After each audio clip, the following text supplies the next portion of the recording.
He returned from war dreaming of peace, but found the girl he secretly loved had vanished without a trace. Neighbors whispered rumors, police looked away, and every memory of her felt like a warning he couldn't ignore. Guided by a loyal German shepherd and a heart full of unanswered prayers, he uncovered a secret powerful enough to destroy them both. Before we begin, tell us where you're watching from, and subscribe for more stories of faith, courage, and the miracles God hides in the darkest places. Winter dusk settles over Boise, Idaho, swallowing the last warmth of day beneath a long breath of frozen air. Logan Brooks returned to his childhood street as though walking into a dream stripped of color, where familiar shapes stood in silence, yet felt strangely foreign. Snow cushioned every footstep he took, but inside his chest each movement reverberated like a dull blow, reminding him why he had come home in the first place. Valor stayed close, quiet but watchful, sensing something unresolved pressing heavily against Logan's thoughts. He walked past the street lamp where he and Hannah Carter once waited for each other after school, past the tree whose highest branch she dared him to climb first, and finally stopped before her family's house, feeling an old ache pulse, as if time itself had looped back. He knocked once, twice, then a third time softer, as though the house might remember him if he approached gently enough. But silence clung stubbornly to the walls, offering nothing in return. The windows showed only darkness, and the porch, once layered with their laughter, now felt like a sealed vault containing everything unsaid between them. Logan circled the porch slowly, hoping for any sign that she had simply stepped away. But the house breathed only dust and memories. A crunch of footsteps behind him made him turn sharply, instinct more than reflex, and he saw Mr. Donovan, an old neighbor, who greeted him with a quiet sorrow. "You're back, Logan," the man said. Logan forced a greeting before asking about Hannah, and the answer came like a blade, dulled by regret. "She left 2 months ago. Didn't say much. No one's seen her since." The man moved on quickly, leaving only uncertainty trailing in his wake. Logan stared at the house again, refusing to believe she had left without a word, but the stillness of the place seemed to insist otherwise. He crossed into his own yard, where old wooden steps creaked in a way that nearly undid him with their familiarity. Before he could touch the handle, the door opened and his father appeared, warm but reserved, a man whose affection lived more through presence than words. Logan stepped inside, feeling something loosen in him merely from being there, but the quiet of the house made it impossible to ignore the questions stirring beneath his composure. They exchanged a few sentences of welcome, but Logan's gaze drifted to the window facing Hannah's place, and he finally asked the question he had been holding in since stepping onto the porch next door. "Dad, what really happened to her?" His father paused, as though testing each word before releasing it, then admitted he had heard rumors, dark whispers, suggesting Hannah had become entangled with people who thrived on fear and silence. No one dared speak openly, no one had stepped forward as a witness, and the city had simply swallowed her absence as though she had never existed. Logan felt his pulse rise, anger tangling with disbelief. If she had fallen into something dangerous, why hadn't anyone tried to help? And deeper still, why had she said nothing to him, the friend she trusted most? Logan let himself remember her then, not as rumor, not as silence, but as the girl who once told him snow tasted like second chances, who placed a hand on his arm the night before his first deployment and whispered that he could come back broken as long as he came back at all, whose quiet steadiness had followed him through deserts and sleepless nights, even when oceans separated them. He wondered whether his absence had left a space someone else had filled with lies. Valor nudged his knee, sensing the churn of emotions, and Logan rested his hand on the dog's strong shoulder without realizing he was doing it. The world outside their window grew darker and colder, but Logan's thoughts only grew sharper. People don't just disappear, he told himself. Not people like Hannah. Not without leaving ripples in the water. Not without leaving a mark somewhere someone could still see, someone willing to look past fear. When the night settled completely, Logan finally stood and stared out across the yard at the dark silhouette of the Carter house, feeling the gravity of everything unsaid dragging at him. The door that once opened to warmth now remained a barrier he couldn't breach, and he couldn't shake the feeling that someone or something wanted it to stay that way. His father rested a hand briefly on his shoulder before walking to his room, leaving Logan alone with the sound of the wind scraping across the window panes. Valor pressed close again, steady and unmoving, a presence reminding Logan that some loyalties don't fade. Logan whispered, almost silently, barely moving his lips, "We're not done. She wouldn't vanish without a reason."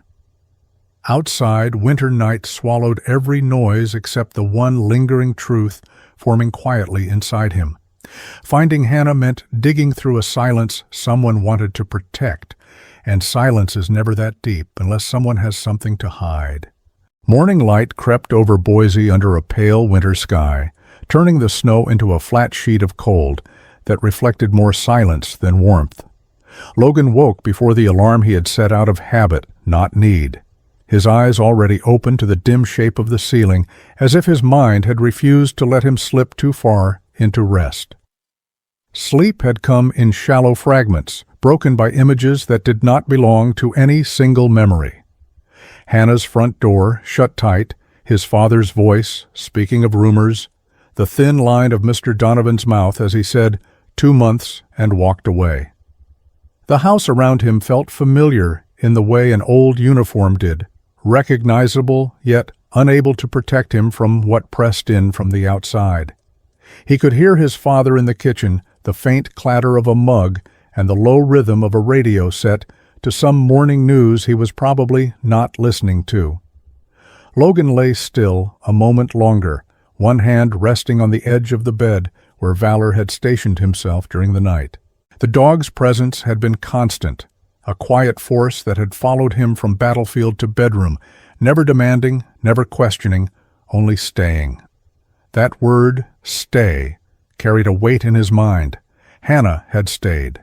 She had stayed in this city while he went to war. She had stayed in those winters when his letters arrived late and his calls cut out. And now, apparently, she was the one who was gone, and he was the one left standing here with questions that felt heavier than any pack he had ever carried. Pushing himself upright, he dressed without much thought, pulling on the same uniform he had worn yesterday, boots planted on the floor like anchors in cold water. As he moved, he felt a pressure just beneath his collarbone, the sense that something inside was bracing for impact. At the window, he looked out at the Carter house. In this hour it seemed even more abandoned, its outline flattened against the pale sky. The overnight frost made the roof shine faintly, like a relic sealed in glass. He caught himself wanting to imagine Hannah walking down the pathway, late for something, waving an apology across the yards, turning this entire nightmare into a simple misunderstanding. But the door had not opened last night. It would not open this morning. He knew enough about reality to recognize its stubbornness, yet something in him refused to accept that the story ended with her simply leaving, and no one trying to understand why.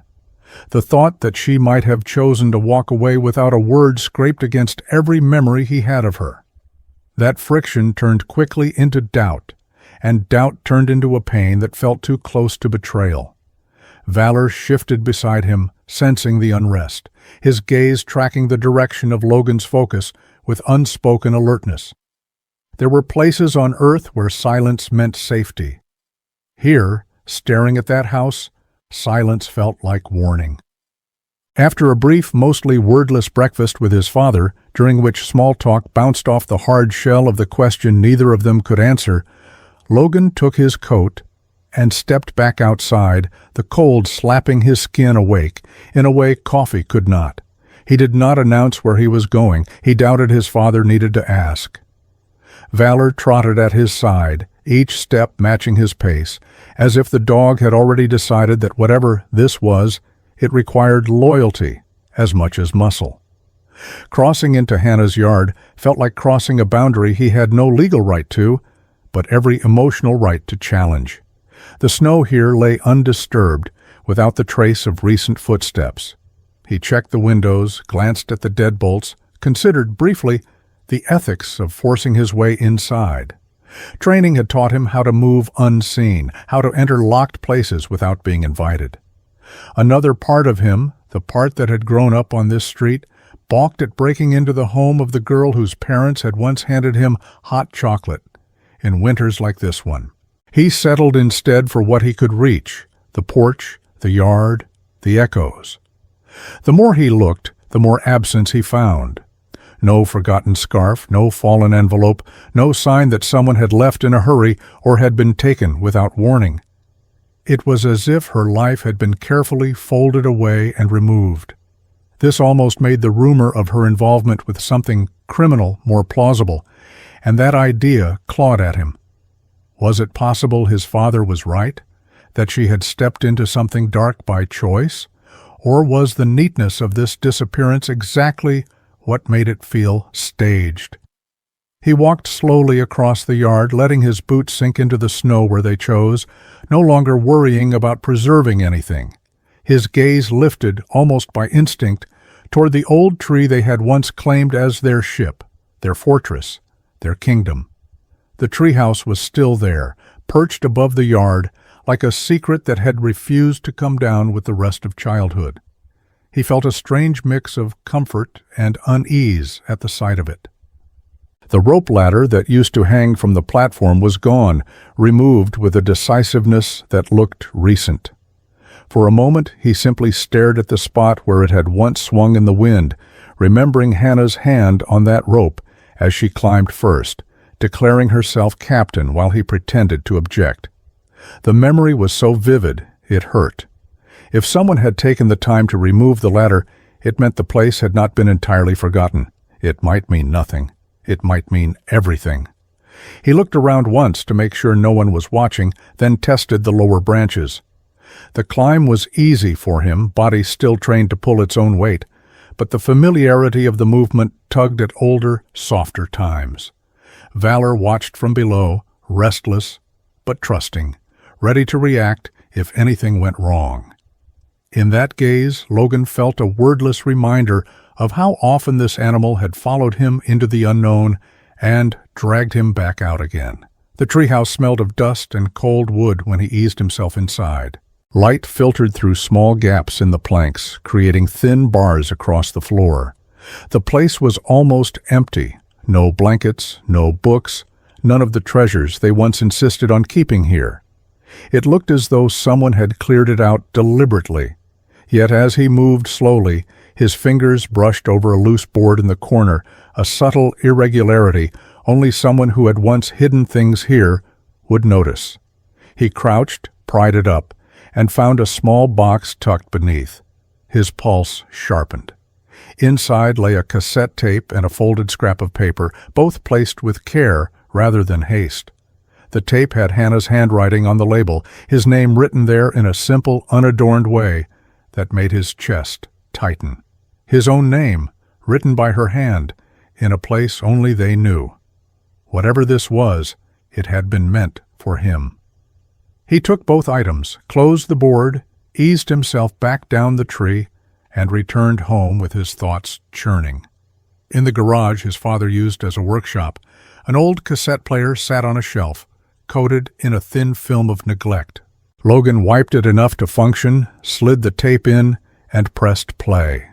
For a second there was only the faint hiss of age, then her voice flowed out, smaller and more fragile than he remembered, stripped of the confidence she often wore like armor. She spoke his name first, softly, then apologized for recording instead of speaking face to face, said she was running out of ways to say things safely. She talked about missing the version of him who used to climb trees and draw treasure maps with her, about being proud of the man he had become, even if the world kept trying to break him apart. The words were not dramatic. They were simple, intimate, threaded with a warmth that made their finality cut deeper. Underneath the affection, there was a tremor of fear. She mentioned shadows that did not belong to alleys, conversations that shifted when she walked into rooms, work that was not really work. She did not name the people she was afraid of, but made it clear that some powerful hands were arranging things in their city, and that she had seen enough to make herself a problem. "If something happens," she said, "then this means I failed to fix it my way." She told him he had always been the one willing to stand between danger and the people he loved. There was a quiet plea woven beneath the words, without fully being spoken. When the tape clicked off, Logan realized his hands were shaking. He rewound a part, just to hear her voice say his name again, then stopped himself, afraid that if he listened too many times, he would freeze here instead of moving. He unfolded the scrap of paper next, expecting an explanation. What he found was more like a riddle. In her hurried, uneven handwriting, she had written one sentence and a single name. The sentence read, "The place that punishes evil is also the place that hides it best." Beneath it, a name sat alone like a loaded chamber waiting to be fired. Logan read it once, then again, feeling every instinct honed by war and loss awaken at the same time. There in his hands lay the first clear sign that whatever had taken Hannah from this street was tied not only to criminals in the shadows, but to somewhere he was supposed to trust. And the name she had written down was his only key. A pale winter afternoon settled over Boise, turning the sky the color of thawing steel, while the cold that clung to rooftops refused to soften. Logan stood outside the Carter house again, cassette and note burned into his thoughts, feeling as though he were retracing steps he had never truly left behind. The street looked calm on the surface, but there was a heaviness underneath, like breath held too long. He sensed it before he fully understood it. 2 patrol cars circling the block at measured intervals, their presence too consistent to be a coincidence. Valor watched them with quiet tension, his instincts sharpening the way they once did on deployment when danger loomed without a visible face. Logan knew fear could make a neighborhood whisper, but this was different. This was watchfulness, disguised as routine, as if someone wanted to monitor who cared enough to return. He crossed his arms against the cold while his thoughts churned. The note Hannah left behind in the treehouse had said the place that punishes evil also hides it best. It was not a riddle for amusement, but a warning built from experience. And the name beneath that sentence had been written with uneven pressure, like she had pressed too hard, trying to make sure he understood. Bennett. He had not let himself think too much about the man yesterday. But now, with the patrol cars circling, Logan could not ignore the possibility that Hannah trusted him to see what she could not say. For a long moment he stood still, unwilling to act out of impulse alone. Then he took a steady breath and headed toward the Boise Police Department, driven less by anger than by the uncomfortable realization that he might be stepping into the same shadows she could not escape. The station was warm when he entered, but the air felt stiff, the kind of atmosphere where people walked carefully, and conversations thinned when someone unfamiliar stepped into the room. Logan understood this tone too well. It was the same in forward operating bases after something went wrong and no one wanted to name it aloud. He kept his expression neutral as he approached the front desk and asked about filing a missing person report for someone who had vanished 2 months earlier. The officer on duty offered the same reassurances he had heard, implied in whispers. Matters had been handled, procedures followed, reports filed.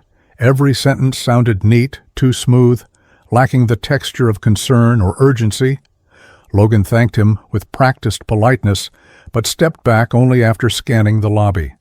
He noticed patterns, lowered gazes, clipped tones, and the subtle shift of someone watching from near the hallway instead of the entrance. When his eyes finally fell on a young patrol officer passing through the corridor, their gazes locked sharply before the man looked away, nerves exposed for a fraction of a second. The name on the badge glinted just long enough to confirm what Logan already knew: Bennett. The word beat once like a pulse under his ribs. Logan watched him disappear down the hallway and felt a tug between caution and instinct. The right choice was not obvious, but clarity rarely arrived before action. He followed, maintaining a distance that matched casual curiosity rather than confrontation. Bennett entered a supply room off a side corridor, and Logan waited outside until the officer emerged, startled to see him. For a moment, neither spoke. Then Logan stepped closer, voice controlled. He mentioned Hannah's name, the disappearance, the whispers, and something shifted in Bennett's eyes. Fear, guilt, or memory, Logan couldn't tell. He asked what Bennett knew, why Hannah had written his name, whether the officer had been there the day things went wrong. Bennett's hand trembled slightly as he gripped the clipboard he carried, a reaction he failed to hide quickly enough.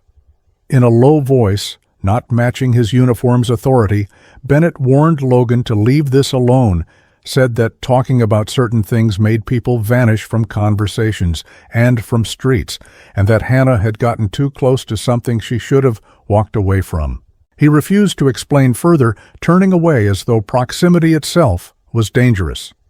Logan felt something prick deep inside, an ache laced with cold. So Bennett would not open the door, but he had not closed it either. His silence had weight, not emptiness.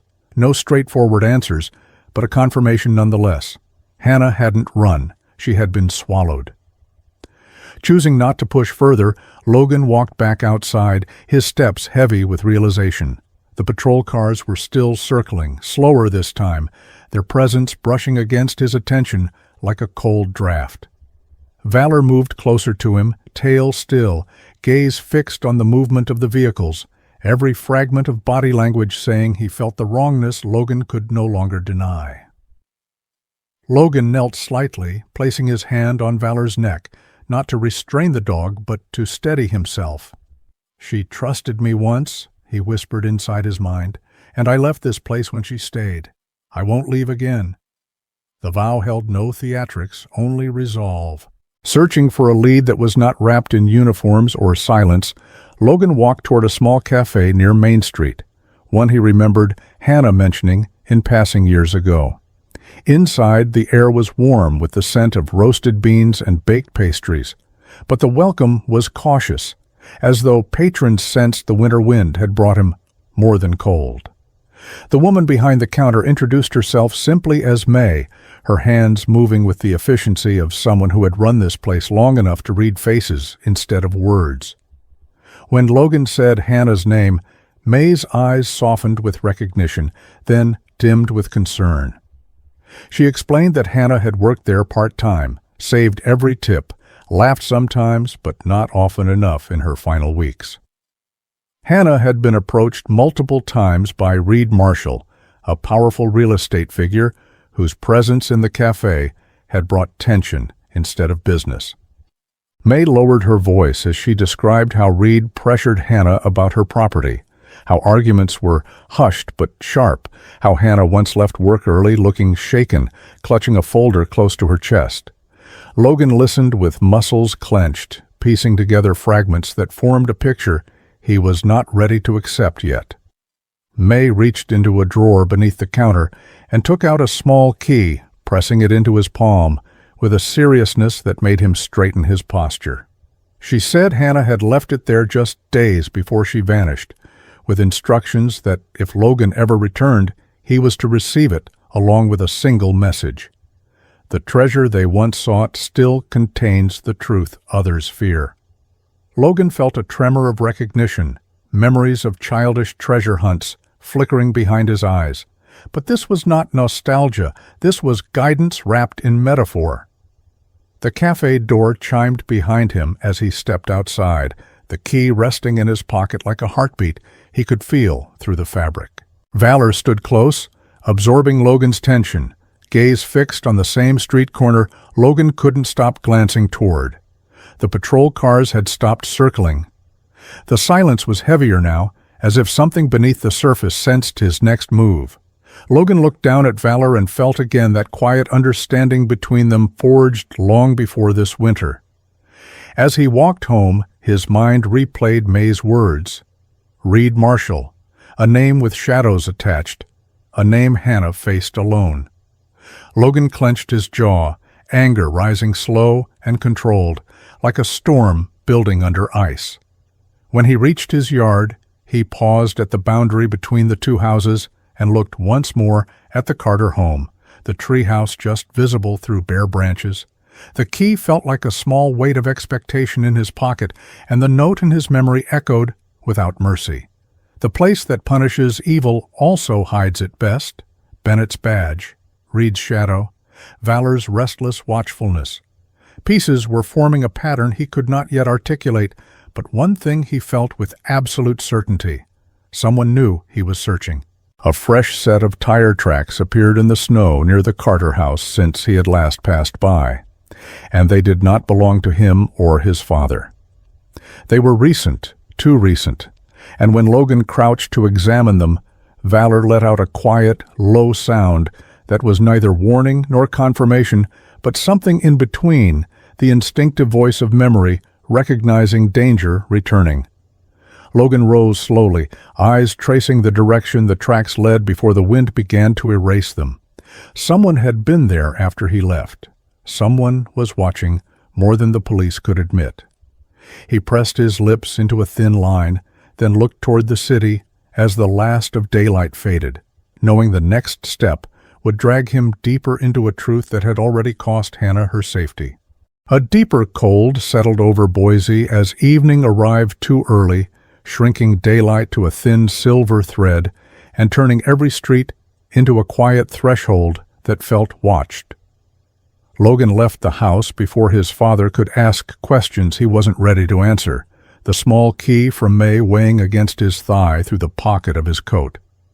He felt its presence with each step, not as metal, but as memory binding two lives that had once been inseparable. Valor walked close, the same careful distance he always kept when Logan's mind was consumed, as though the dog knew there were battles that required silence more than sound.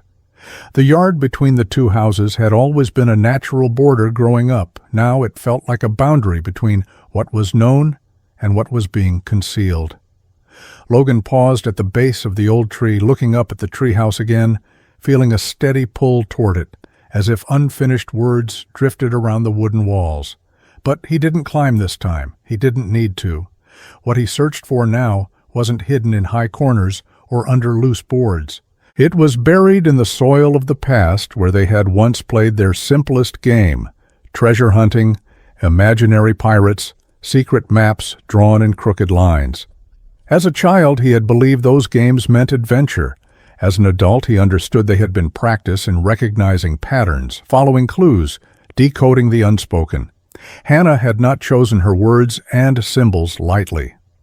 Logan turned toward the back fence, the place where childhood paths converged into a trail that wound through scrub and frozen leaves. In summer, the space behind their houses had been lush and bright. Now the bare trees reached skyward like skeletal arms, and the frozen ground held the kind of silence that kept secrets well. Logan and Valor followed the faint track to a small clearing partially sheltered by dormant shrubs. He could almost see the scene from years ago, two children kneeling in the dirt, arguing about where to bury their imaginary treasure so that no one would ever find it but them. He remembered insisting that they choose somewhere obvious so they wouldn't forget. Hannah had laughed and said that the best hiding place was one other people would overlook, but they would always remember. Standing here now, Logan realized Hannah had never stopped believing that. He brushed aside snow and frozen leaves with his gloves, guided not by certainty but by instinct, sharpened by memory. Valor paced at the perimeter, quiet and alert, occasionally pausing to glance toward the shadowed tree line as if remembering times when danger came from the unseen and loyalty meant vigilance. Logan knelt and dug deeper, his fingers numb despite the gloves, scraping soil that resisted him with each motion. The cold air burned in his lungs, but he kept digging. His breath grew heavier, and thoughts churned. How many times had he ignored messages she left in plain sight? How many times had he believed there would be time later? The moment his fingers struck metal, he froze. It wasn't the jolt of surprise that held him still, but the rush of emotion that tightened every muscle. He shifted the dirt carefully until the small metal box was fully exposed. It looked ordinary, but the weight inside suggested otherwise. Logan lifted it and brushed away soil with a tenderness that surprised even himself, as if the box held something fragile rather than proof of a truth no one would speak. The key fit perfectly. When the lid lifted, his breath caught. The USB inside felt heavier than its size allowed, as though everything that had dragged Hannah into danger now rested in his palm. He held it for a long moment, without moving, aware that this object might separate rumor from reality, silence from testimony, love from regret. He wondered if Hannah had cried when she hid it here, or if she had been angry that he wasn't home to help her carry the burden. He wondered if she had trusted him fully or simply hoped that if she vanished, the pieces of her life would guide him back to her. Logan rose slowly, closing the box with a soft click that sounded final but felt like a beginning. He walked back toward the yard, USB secured deep in his pocket, but before he reached the fence, a quiet sound shattered the hush of the clearing. Movement. A muffled snap. Not animal, not wind. Logan's breath slowed, controlled. Valor stiffened instantly, his instincts ignited with memory of places where noises like that preceded gunfire or ambushes. Logan scanned the darkening edges of the woods, but saw nothing except shadows layered over shadows. He tightened his grip on the box, his mind racing through possibilities without spiraling. Someone could have followed him, someone could have watched him dig, someone could have known exactly where the treasure was hidden, waiting only for him to expose it. The realization churned in his gut as he resumed walking, every step more deliberate. Back at his yard, Logan felt tension coil beneath his skin as he crossed to the rear of the Carter house where he had first noticed signs of disturbance the previous night. The air carried a stillness too controlled to be natural. Before he reached the back steps, the first figure came from behind the shed, then another from near the fence line, their movements coordinated with practiced efficiency. Logan didn't have time to count them before they rushed forward, and instinct took command faster than fear could form. He ducked under the first swing, drove his shoulder into the attacker's chest, and felt the impact reverberate through his body.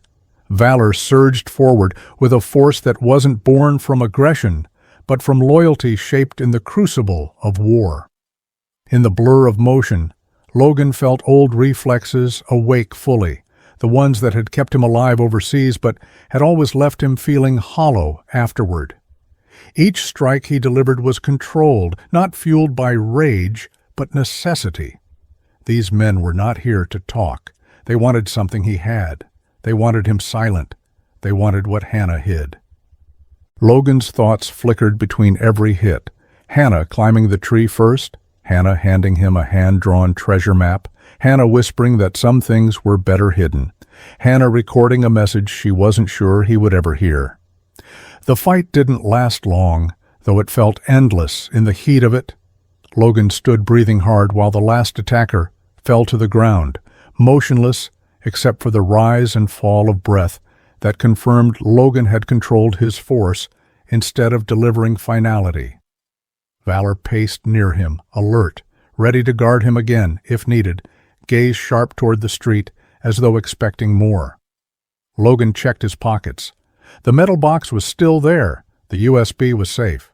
But as he bent to check one of the attackers, he noticed something that hollowed his chest more than exhaustion. The men wore nothing that could identify them, but their gloves bore a faint symbol stitched in thread, something small and curved that sparked recognition he could not yet place. A cold wind cut across the yard, and Logan felt an ache in his chest that was not physical. He did not know where Hannah was, but he knew now, with absolute clarity, that she had been fighting something far larger than rumor. And now, without choosing it, he was part of that fight. Valor growled once low in his throat, gaze fixed beyond the fence. Logan turned, following the direction of the stare, and saw headlights flicker briefly from a distance before vanishing, as if someone who had come to watch had seen enough for now. He tightened his grip on the box, breath steadying as he whispered in his thoughts, "You left this for me to find, Hannah, and I won't lose it the way I lost you." Then he looked again at the street where the headlights had disappeared and realized with a certainty that felt like a warning pressed against bone, someone else now knew he had the USB. Night thickens over Boise, the cold air sharpening every sound and turning silence into something that feels aware.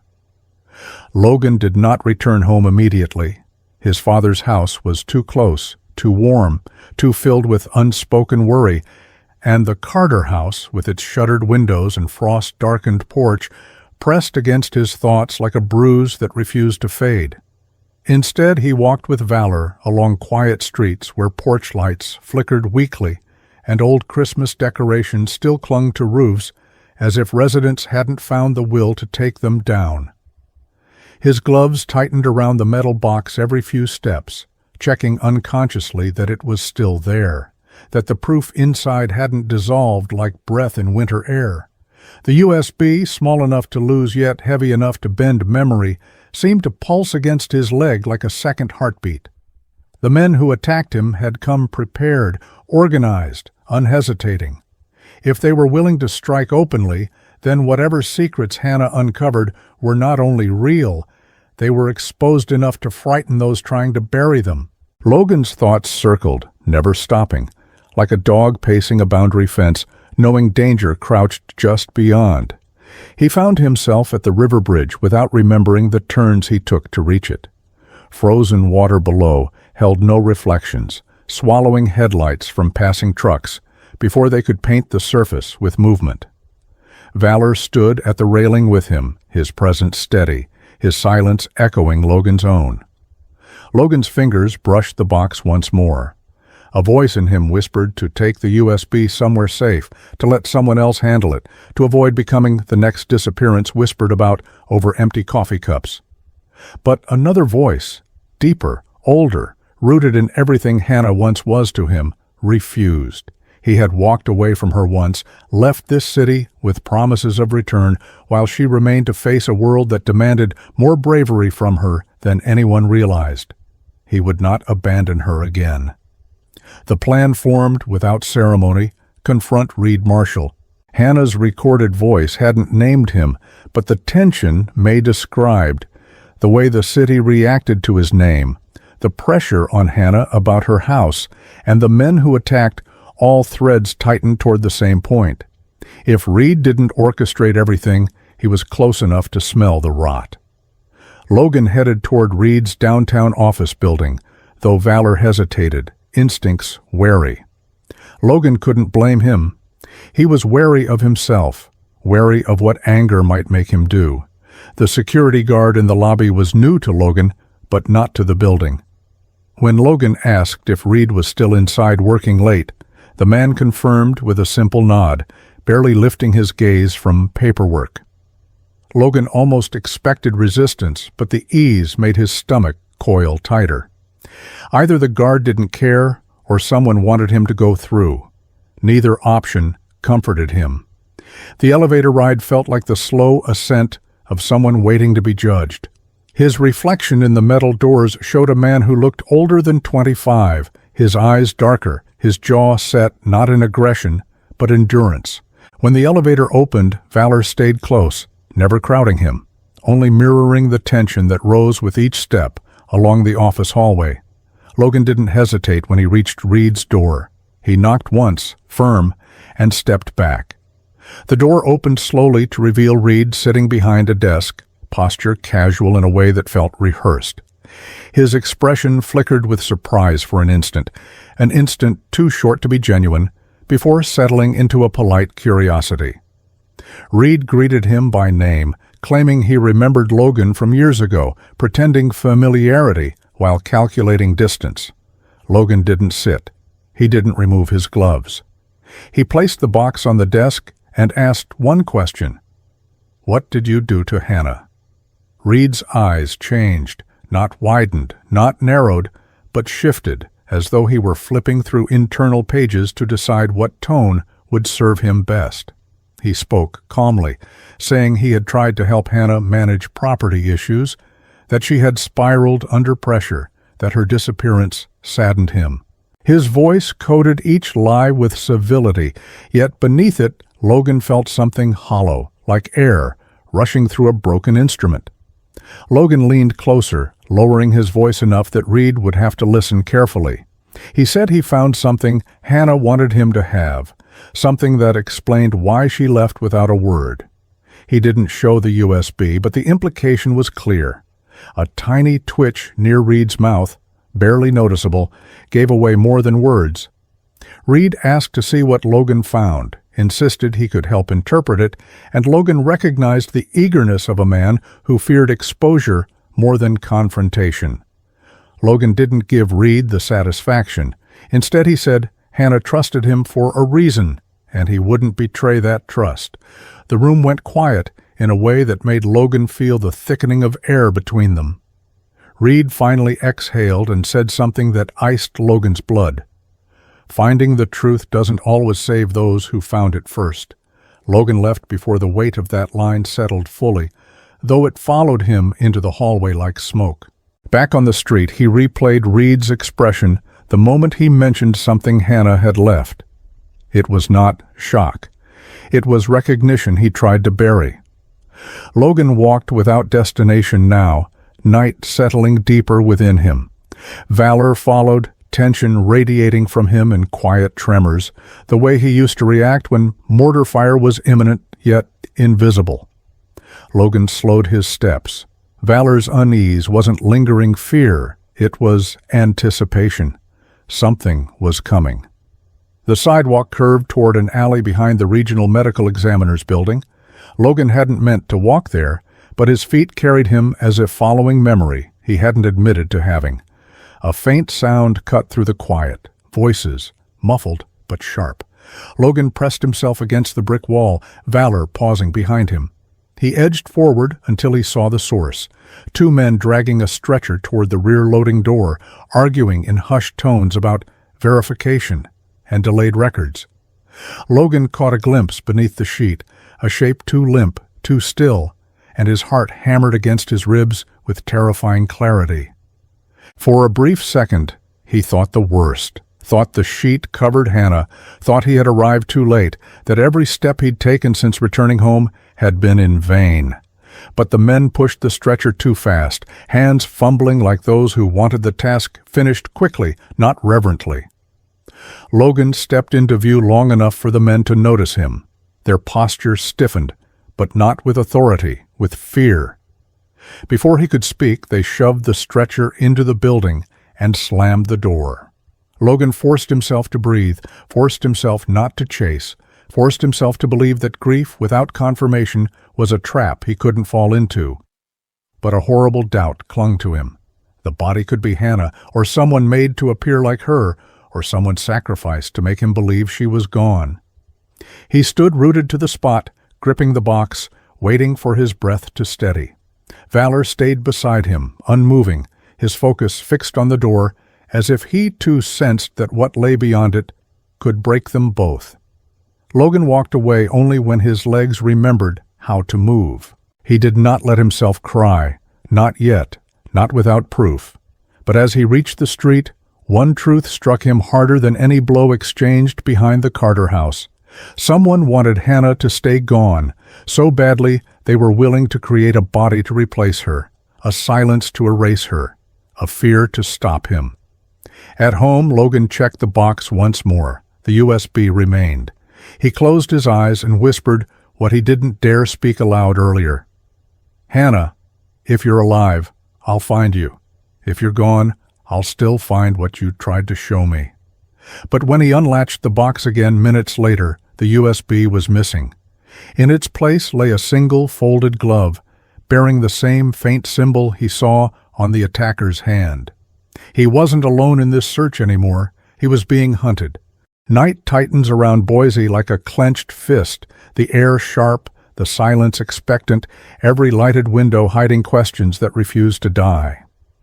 Logan barely slept after discovering the USB was gone.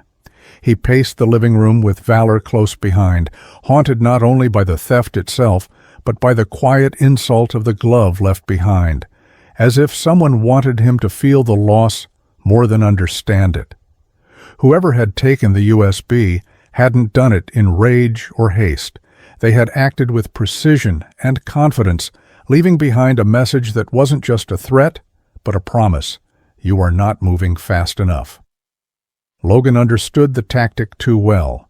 On deployment, he had seen enemies steal information not merely to hide the truth, but to destabilize those seeking it. Fear wasn't the strongest weapon, doubt was. Doubt infected everything, memories, motives, loyalties, even love. And now doubt gnawed at him with sharp teeth. If the USB was gone, did that mean everything Hannah sacrificed was wasted? Did she leave him breadcrumbs that had already been swept away? Or worse, did someone close to him open the door to the thief?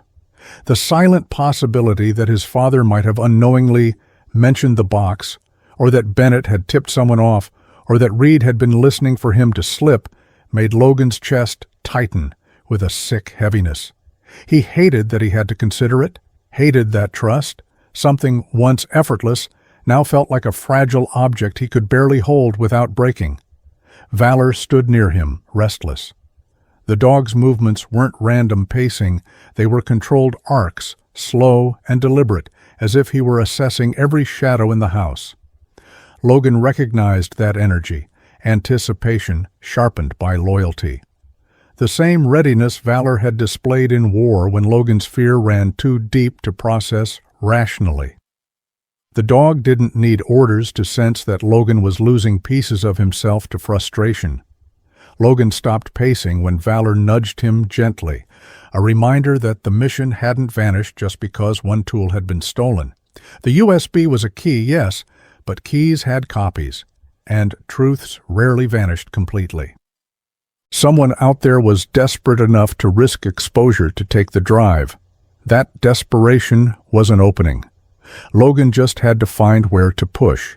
He spent the morning tracing possibilities in his mind while keeping his hands busy, cleaning, dismantling furniture he didn't actually need to move, revisiting the Carter house perimeter without stepping inside. Busy hands helped calm a racing mind. As he worked, Logan realized something that made his pulse jump. The glove left in the box wasn't only a message, it was confirmation that the attackers from the previous night wanted him alive long enough to chase something. If they'd wanted him dead, they had chances. If they wanted him silenced, they would have taken the box and vanished without a trace. Instead, they took the USB, left a symbol, and waited. It meant they believed he would continue searching. It meant they needed him to. It meant that somewhere between what Hannah left behind and what Reed concealed, there was a path the enemy expected him to walk. That path was a trap, and also the only way forward. Logan didn't tell his father what happened. He couldn't bring himself to see disappointment or fear in the man's eyes. Instead, he packed gear in silence. Gloves, reinforced boots, a discreet plate carrier under his coat, not military issue but close enough in its intent, and a small harness for Valor that offered protection without restricting movement.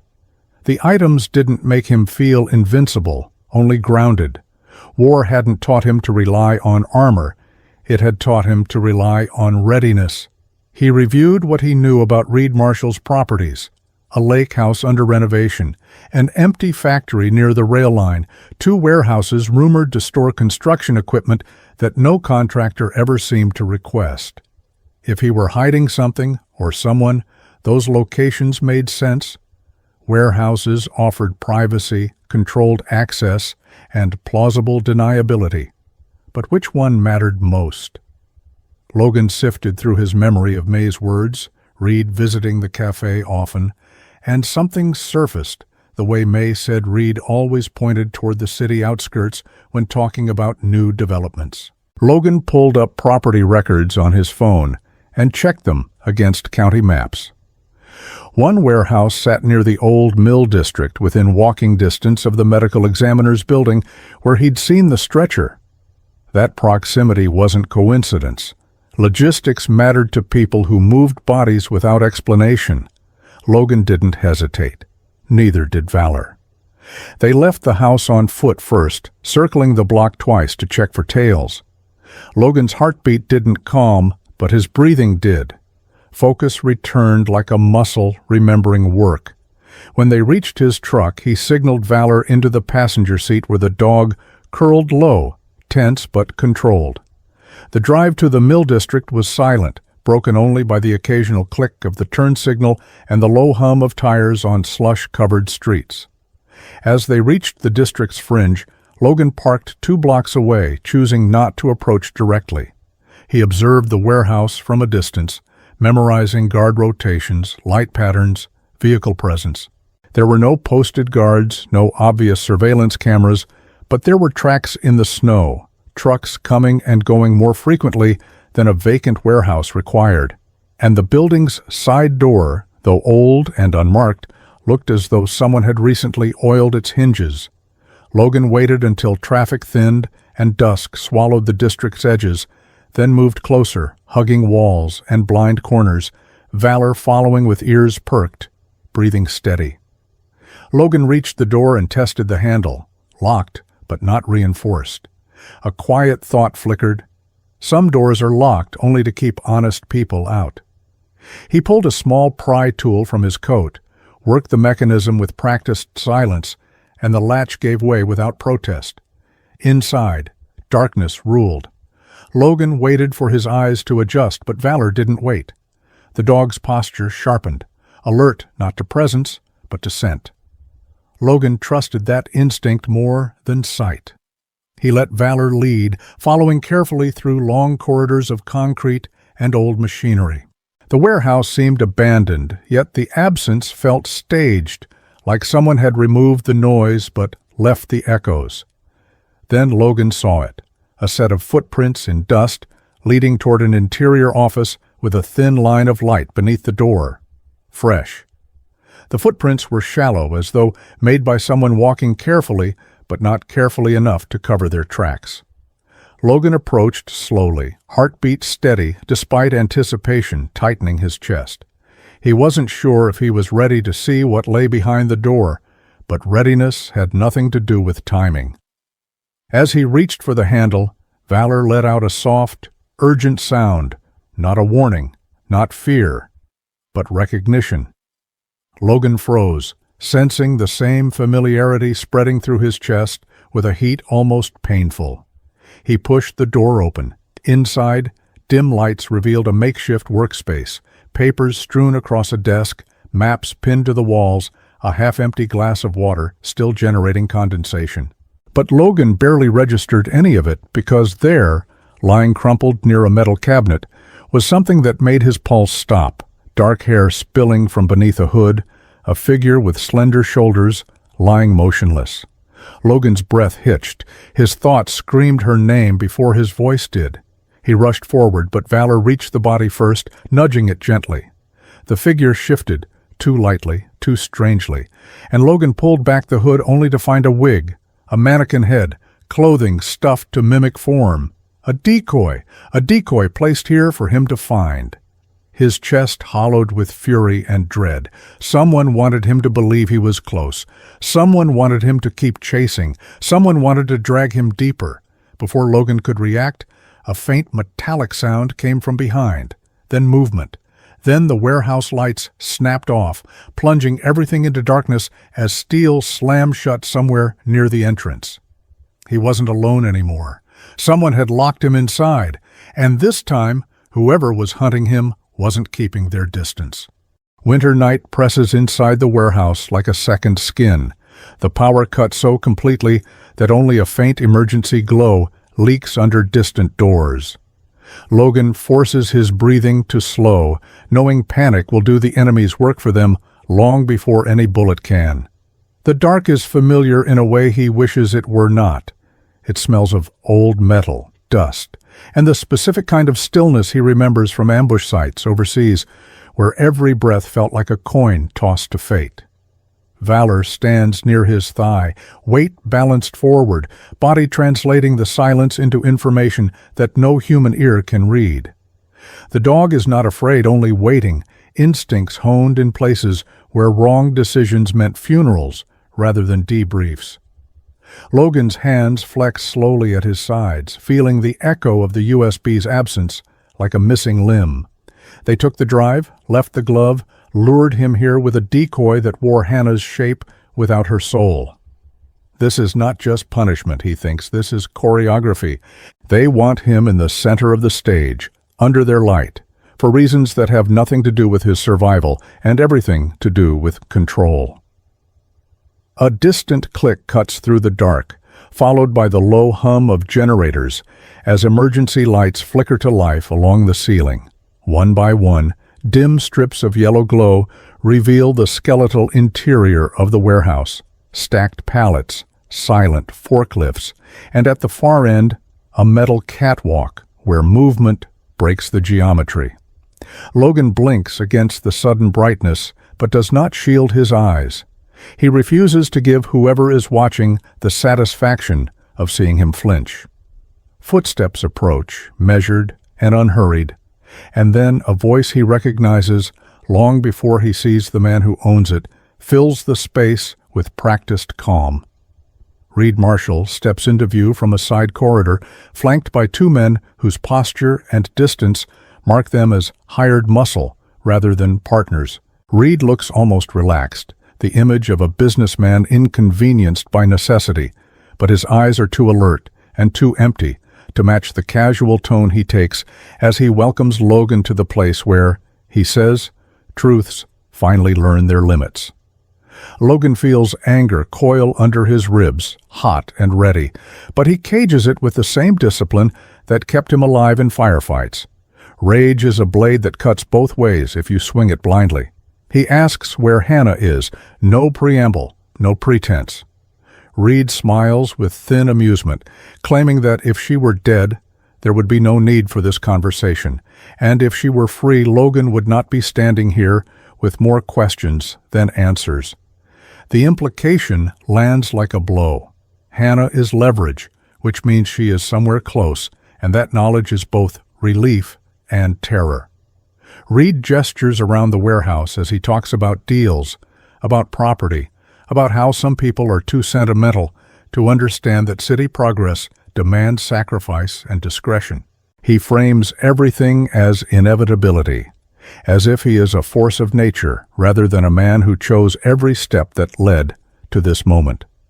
Logan listens because he must. Buried inside arrogance, there are usually cracks. Valor inches forward half a step, sensing the rising tension, but holds position, waiting for a signal that has not come. Logan brings up the USB without naming its contents, watching Reed's face carefully.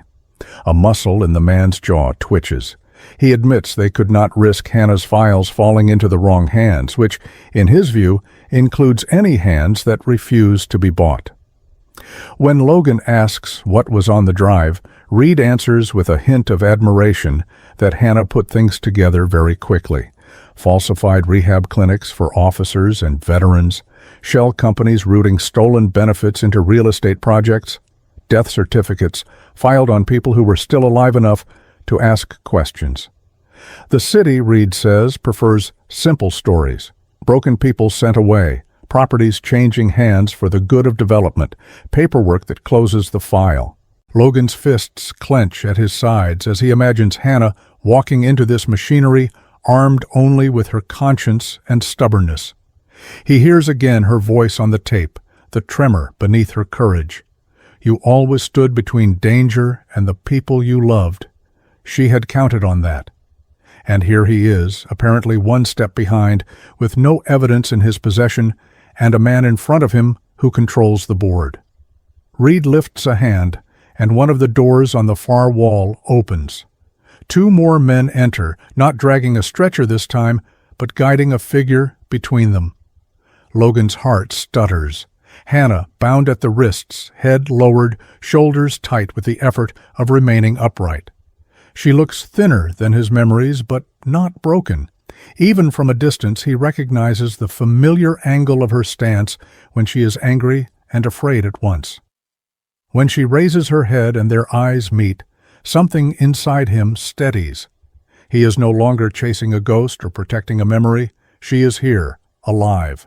The knowledge brings with it a surge of determination so strong he almost takes a step forward without thinking.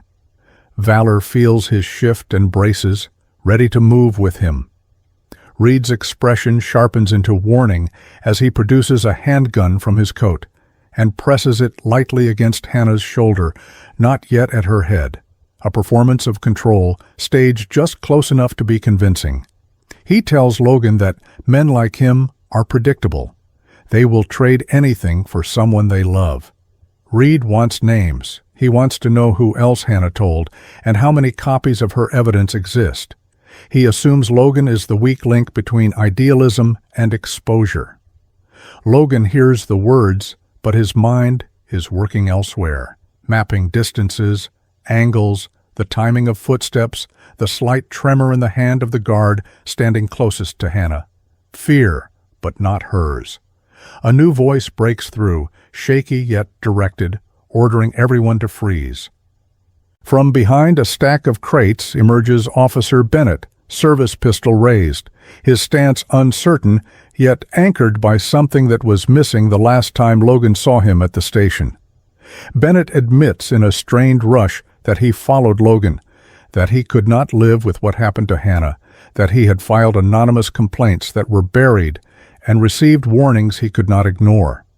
He has contacted internal investigators and federal agents, he says, and they are on their way, but he could not wait outside while Reed staged whatever he had planned in this warehouse. Reed laughs once, a short sound without humor, calling Bennett naive, reminding him that systems like theirs survive because people like Bennett back down at the last second. Reed shifts slightly, turning his body so that Hannah stands more between him and both men with guns. Logan feels the window for negotiation closing swiftly. Any shot now risks hitting the one person none of them can afford to lose. Logan remembers training rooms where instructors barked that fear narrows focus and that survival requires widening it again. He forces his attention to spread.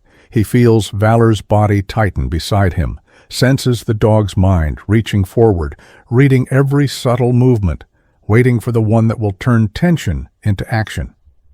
Logan lowers his own gun a fraction, enough that Reed's eyes flicker toward him in confusion instead of pure defense.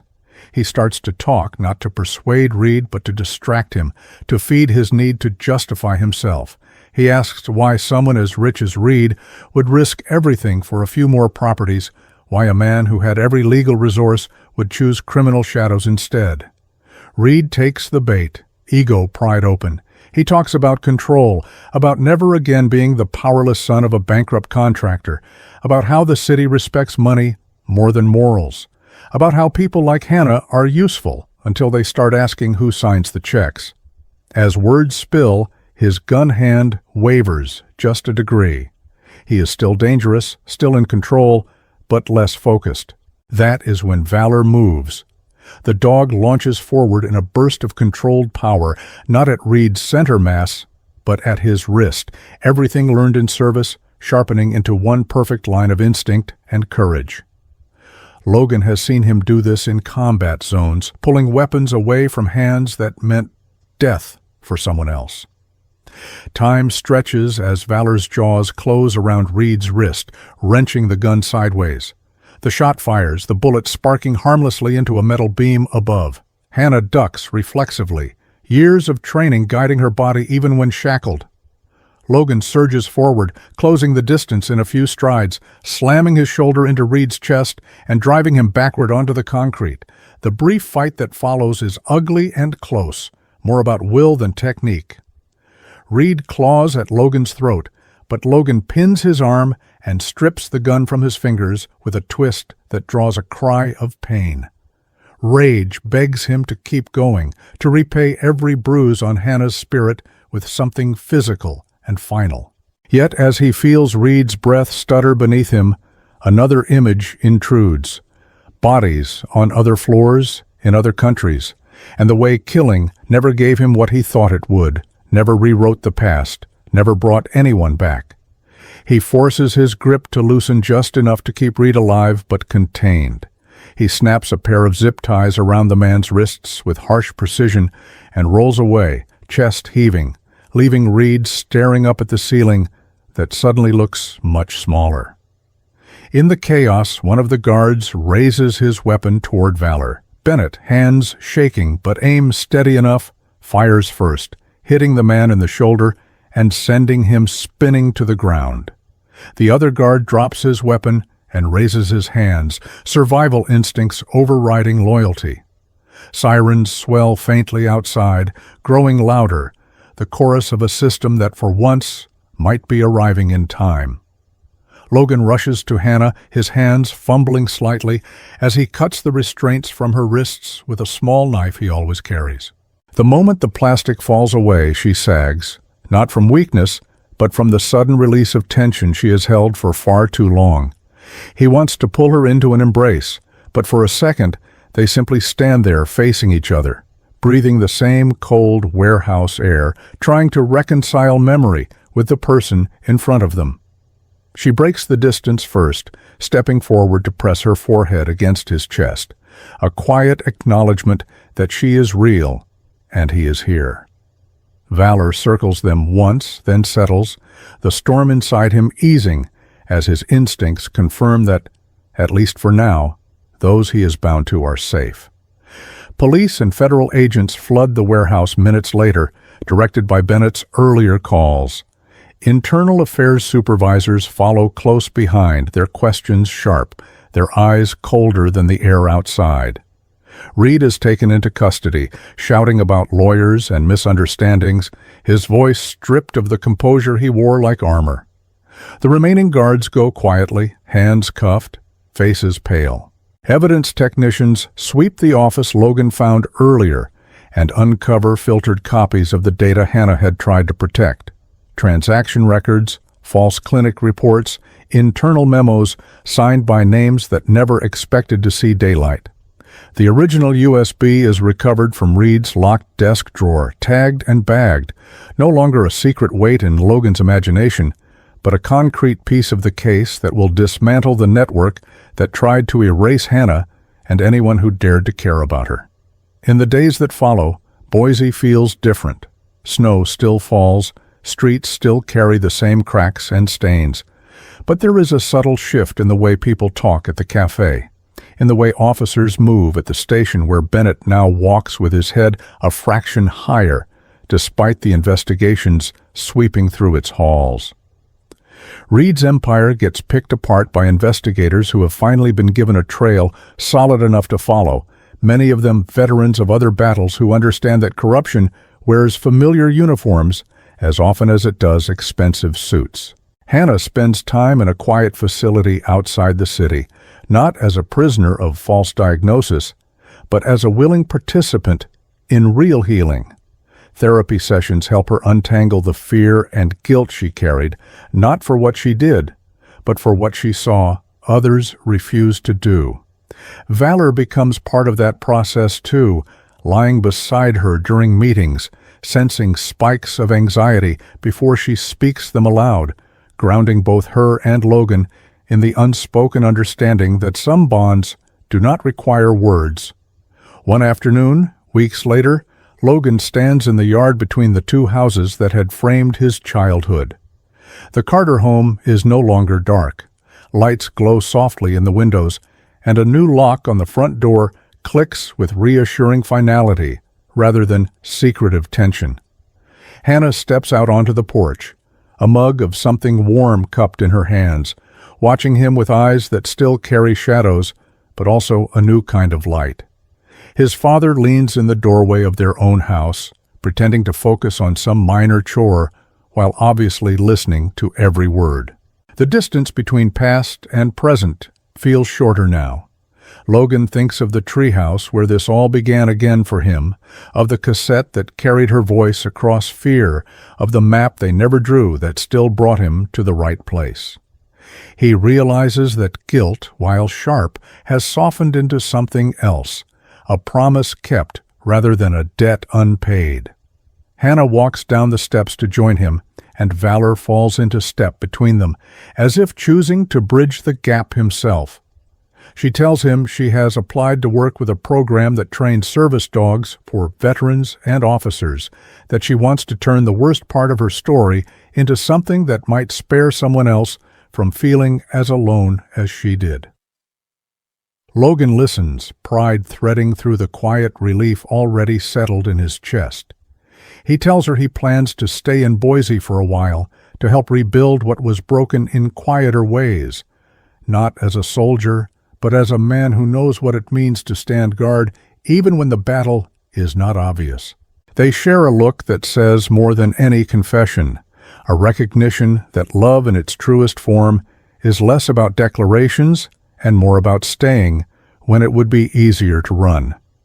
As the sun dips behind the roofs and the first evening lights flicker on, Logan lays a hand on Valor's neck and feels the steady strength under his palm, a reminder that they survived not just because they were strong, but because they refused to abandon each other.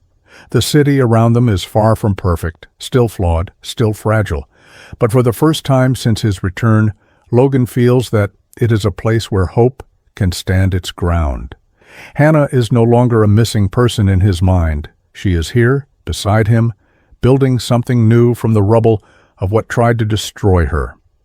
Reed awaits trial, the symbol on the glove now cataloged in case files instead of haunting his thoughts, its power stripped and pinned under evidence tags. The door that never opened that first night is open now, and the silence that once felt like a warning has been replaced by the simple, ordinary sounds of life continuing. Logan breathes in the cold evening air and lets it fill him without resistance, a soldier finally accepting that some battles end not with a final shot, but with a choice to keep living, to keep loving, and to keep walking forward with the ones who refuse to give up on him. In every quiet corner of our lives, where burdens grow heavier than our voices can carry and answers slip beyond reach, there is still a place where miracles take root. They rarely arrive as thunder or lightning. More often, God works through the steady hands that lift us when we fall, through the loyal hearts that refuse to leave, and through the courage that rises again after we thought we had nothing left to give. Logan and Hannah's journey reminds us that darkness does not have the final word. Faith is not always loud, but it is stubborn. It waits in the silence.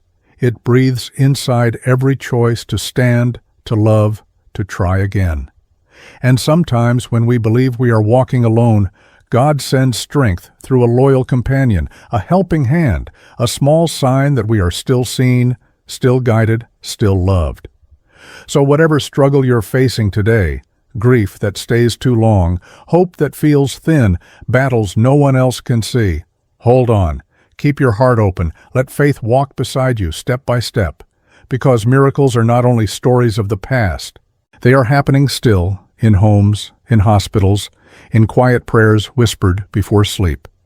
And if you're here reading these words, maybe that is proof enough that your own miracle is already on its way. If this story touched your heart, please share it, leave a comment, and subscribe to the channel so we can continue telling stories of loyalty, redemption, and the grace that still moves through this world. May God bless you, your family, and every loyal heart standing guard through the storms of life. And may you never forget, you are not alone. Even when the night feels long, the dawn is already written.